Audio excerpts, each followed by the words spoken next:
so far? Obviously happy the way the season's went so far, still in all the cups, in a strong position in the league. Disappointed a wee bit. I think we should have been probably in a better position in the league. Obviously the event, say September 28th when we lost Jeff, I think had a huge bearing on our league position. That day, winning that game, we would have went 5 points clear of the top of the league.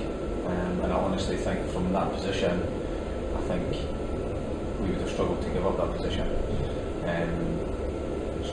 And then obviously there was this sort of backlash from or the reaction afterwards, we missing a couple of games and then getting back in the swing of things. And I just think it's taken I said in my comments last week, it's taken us a lot longer than what I'd hoped it would take to get the confidence back that we had before he died.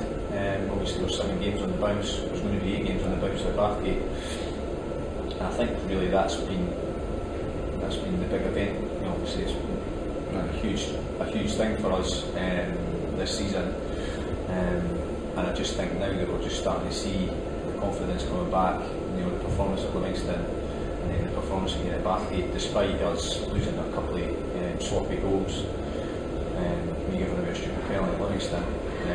I think in general our play was back to where it was before Jeff died. The consistency was back over the 90 minutes. Obviously the teams that we played against, Livingston and Bathgate, had wee spells, wee pockets of the game where they've maybe created something or looked a wee bit dangerous, but I think in general we never, even whilst those teams maybe had wee spells in the game, it wasn't because we were playing badly, it was just because that's how sometimes games develop. And I just think that over the spell of 90 minutes we had kind of seen that really bad spells we were having in some games, like the second half of Broughty was absolutely horrible. I thought we were particularly poor against Dundee North End in the cup game before that, and I thought we got away with it. I didn't think we performed particularly well, and I think other games, looking back on them, we've had poor 45 minutes and we've had good 45 minutes, and sometimes the good 45 minutes has been that good, it's won us the game, and sometimes the bad 45 minutes has been that bad, it's cost us the game. But in general, if we look at the full season, we have to be happy with it at the moment. Like I said, we're still in all the cups, touch wood, we're still in all the cups this time tomorrow. And like I said, we're in a good position in the league, and historically, since I've been managing at the club, we've finished the season strong. So if we can do that after starting the season well, then we should be looking at the rest of the season with confidence.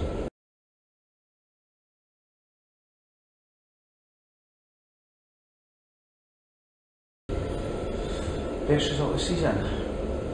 I think probably the Livingston result. Obviously it's a game that we expect to win, because it's, we're going away to Livingston, we're favourites in the game, but we're on the back of, I thought, 2 poor performances, like I said, Dundee North End and Broughty. It's a Scottish Cup, getting to the last 32. The Scottish Cup is, every manager's, one of the goals that most managers will have is still being the Scottish Cup after Christmas. We've had some particularly bad luck, I think, in the Scottish Cup over the past few years. We look at Nick Scott's maybe coming back again, but so to get to the last 32 in the Scottish, I think it's been big. Try, I would say, the Livingston game, 3-1.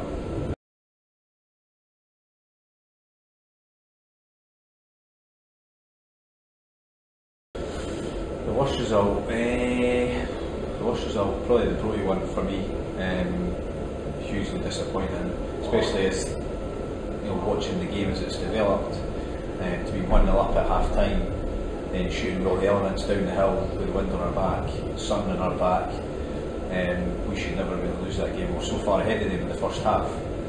I was absolutely livid, and I was gutted as well. I was gutted for the players because they were playing in a strong wind, and obviously being a player I know how difficult it is, especially as a defender. It's a low sun, it's hard to keep your eye on the ball in the sun. You're playing into the wind, you're playing up the hill. So to work so hard for 45 minutes to basically put themselves in a position where we shouldn't have been able to lose the game, to then go and throw in the worst 45 minutes of the season, was hugely disappointing. And as well, just the way that Saturday all the other results went against us as well, it made it, kind of made that result a lot worse. So I definitely see the ability 3-2.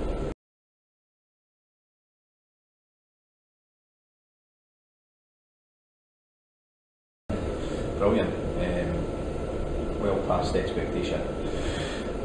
Young lads have all come in, all done brilliant. Big Darryl, you can see he's a good football player. He used to work on the physical side there for junior football, which I've spoken to him about it several times. He knows that himself. He's an honest player, but you can see he's got huge potential, and I expect him to go on to be a right good junior centre half, and hopefully at Penicuik. We know about 90s came back to the club, and you can see his confidence has got better. He went through a wee sort of crisis of confidence last season, which led to him going out to take one out goals. He's came back stronger this year, been really good, looked lively. Gordon Harris, he's actually been the first ever player that's contacted the club to ask about coming along to training. It's actually turned out to be a player, because most of the time you get players, kind of get a trial and they're hopeless. But he's came along, and again, you can see him being a right good junior player in the future as well. He's got all the attributes, and again, it's just the physical side there that he needs to work on, his fitness. And the younger lads that came from Bonnerigg all had a good level of fitness, where he's played at Tynecastle and maybe other clubs that fitness has not been such a big thing. So he was a wee bit behind everyone in terms of fitness, but in terms of football and intelligence and all the rest of it, he's got that. So again, I expect him to go and do good things. Jockey Lister, he's been probably the find of the bunch. Typical junior player, suited to junior, the rough and tumble of the junior game, and he's actually got a bit of football about him as well. So I'm really excited about him. Who else have we got? Ryan McCallum, obviously. Speaks for himself. He's got 15 or 16 bundle of experience in junior football, won the Super League. Been trying to sign him for 3 seasons, eventually managed to nail him down, and he's been probably our best player for me at the moment. If I had to pick a player of the year right now, it would be Ryan McCallum, but there's obviously a long way to go. We also got Greg Ross. He's been unbelievable as well. Actually, that would be a bit of stiff competition between the two then. Greg's just a level above.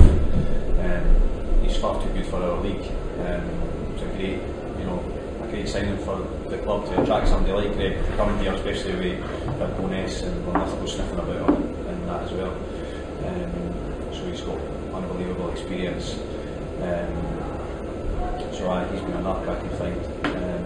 2 goalkeepers have came in. Hilly's got great junior experience, been around, played in the Super League as well. And then Big Goosey, he's been brilliant as well. And so far this season he's probably already saved us earned us a few points. He's still not been beaten a 1-on-1. I've not seen him lose a 1-on-1 yet. It's been unbelievable. Every single 1-on-1 he's had, and there's been a couple of massive 1-on-1s that are early in the game, and now goals change games, and he's been the difference to keep the score all square. He goes to next week. So he gets some juice. So he's been a cracking find as well. Big, massive, imposing player. So I think all the signings have really added something. And I think the squad was really needing a freshen up from the last few seasons, and the young lads coming in have added something to training as well. So, planning at training. New signings been cracking. The good thing about all the new signings as well, I think they're already made to step up to the Super League as well. So make our job easier next year should we get promoted. That we'll look to add another couple of quality players, but I think what we've got, I think we'd compete quite comfortably in the Super League with the squad we've got right now, which hopefully we'll see when we go away to play Bollock, because that will be the first time we play the Super League team this season. So I think that we can look forward to.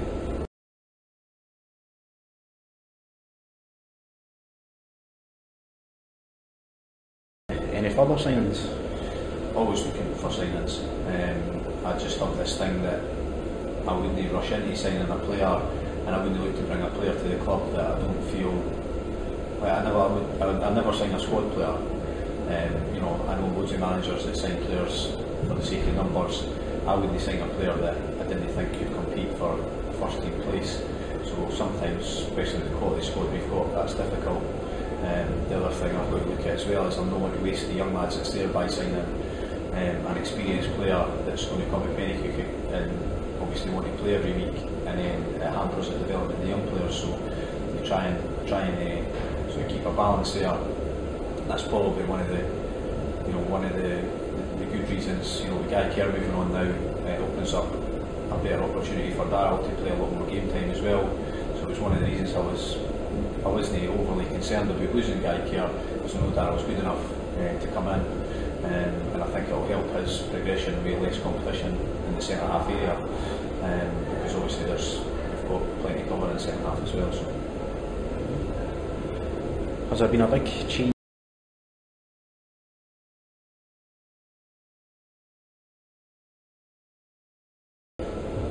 Not particularly. I think Brian would be the first to admit that my input in terms of what I did for the club then and what I do now is pretty similar. I was responsible for bringing the players to the club. In Brian's time as manager, he never brought a single player to the table, so I did that anyway. So that's exactly the same. Maybe feel a bit more responsibility on a Saturday, maybe a wee bit more pressure on a Saturday as well. Obviously the bottom part stops with me now, whereas when it was Brian and I, you always felt that the responsibility was shared. But it doesn't make it, like I said, I don't think I'm doing a great deal more or less than what I did previously. And I've obviously, Paul's thriving more in his role as assistant, whereas before with Brian and I Brian and I was together, Paul felt more like the third man. There wasn't really as much an input needed, from Paul. So I'm getting a lot more from Paul than what he gave before as well. So, no, I'm not feeling a huge amount different, to be honest.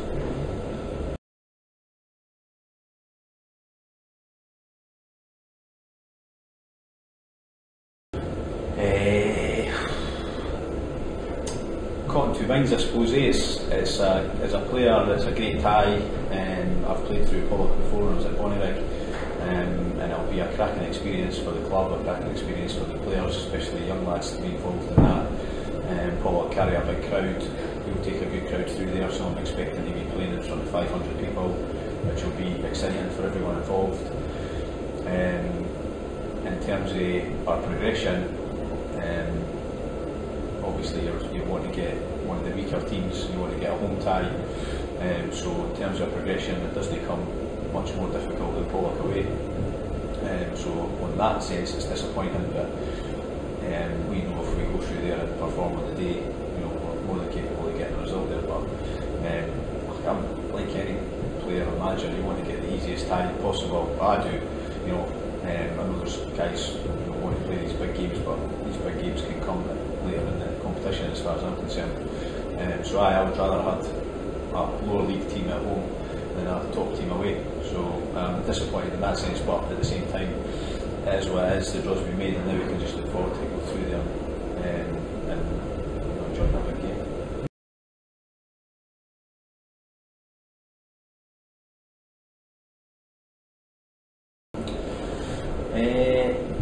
I would like to see our league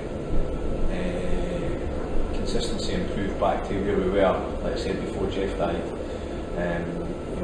That's been quite a sticky run since he died. Obviously, we drew the first game back, and then we lost to Fauldhouse, and I think since then we've won 1-2 or something, 1-2 and lost another one. So our league form's been poor since Jeff died. Really, it's been inconsistent.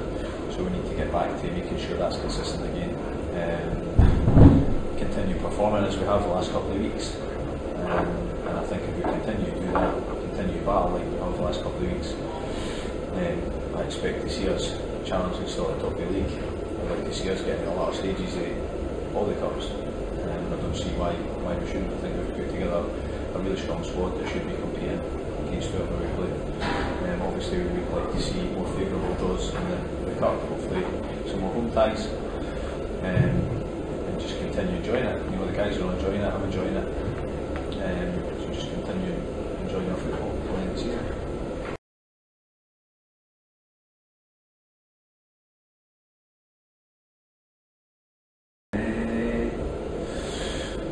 Probably Faulthouse. I think they've probably been one of the better teams. Obviously, for me, the standard of the league is not as strong as it was last season, which is inevitable when you promote 4 of the better teams and then include, promote 8 weaker teams from lower leagues and lose 4 of the top teams to the top division. You expect the standard to be a bit less than it was last year, which I think it is. But Faulthouse would probably be the strongest team we've probably played so far, I would think. And then judging by the results and where they're sitting, then it makes sense.